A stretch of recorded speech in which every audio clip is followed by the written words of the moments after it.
Have I ever told y'all about the time when the capital of Texas was almost moved to Houston? It's true. It's called the Archive War.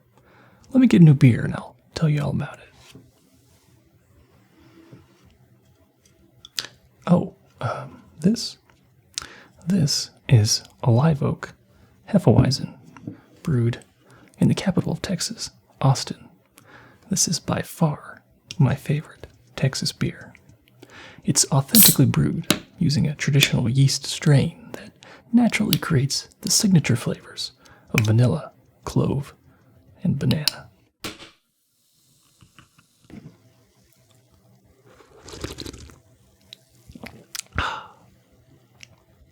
Now, the first capital of the Republic of Texas was Columbia, a small town 60 miles south of Houston.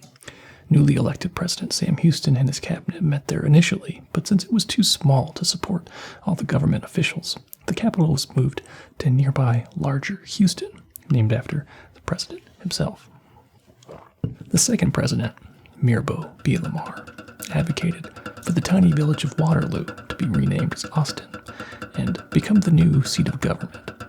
It was located more centrally in the middle of Texas, but it was also near hostile Native American tribes, and raids were not uncommon.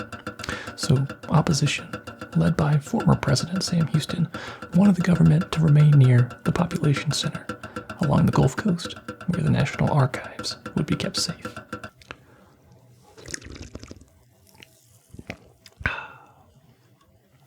Nevertheless, the nation's archives and government officials were moved to Austin during Lamar's presidency. At the next election in 1841, Sam Houston was again elected president for his second term. Now in 1842, when Mexican troops threatened San Antonio not once, but twice, President Houston ordered the government moved to Washington on the Brazos, a city east of Houston and the site of the signing of the Texas Declaration of Independence. I'm going to enjoy some Hefeweizen.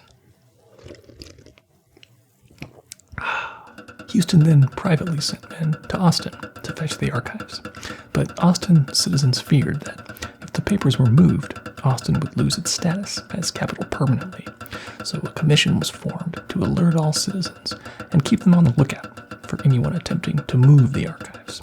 And so, on the morning of December 30th, 1842, 20 of Houston's men entered Austin with 3 wagons.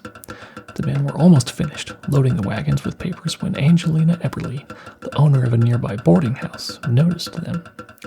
Eberly ran to Congress Avenue, where there was a 6-pound howitzer cannon used for defending the town against Native American raids. She turned the small cannon toward the direction of Houston's men and fired it, chasing them away. There was no real damage, and no one was injured, but Houston's men left quickly.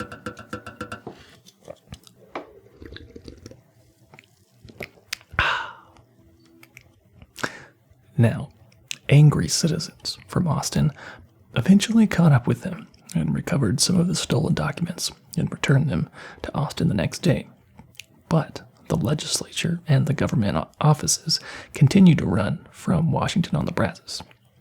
For the remainder of Houston's second and final term, the town of Austin was almost deserted. Most businesses were closed, but the archives were still present.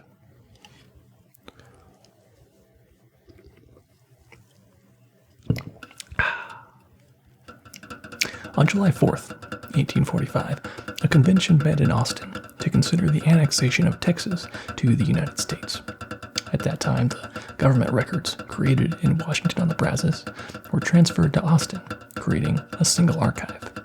5 months later, in December of 1845, when Texas was finally annexed as the 28th state of the United States, the city of Austin was permanently recognized as the Texas capital.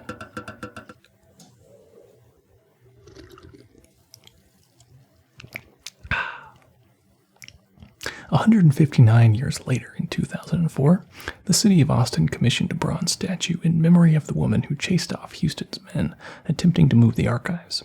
If you visit Austin today, you can find Angelina Eberly on Congress Avenue, where she is eternally firing her 6-pound howitzer, preserving Austin as Texas's capital city for years to come. And that, my friends, is the story of the Archive War. Thanks for joining me for this bit of Texas history and a delicious Texas beer.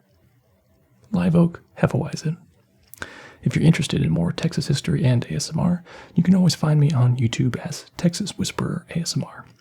Until next time, friends, I'll see you later.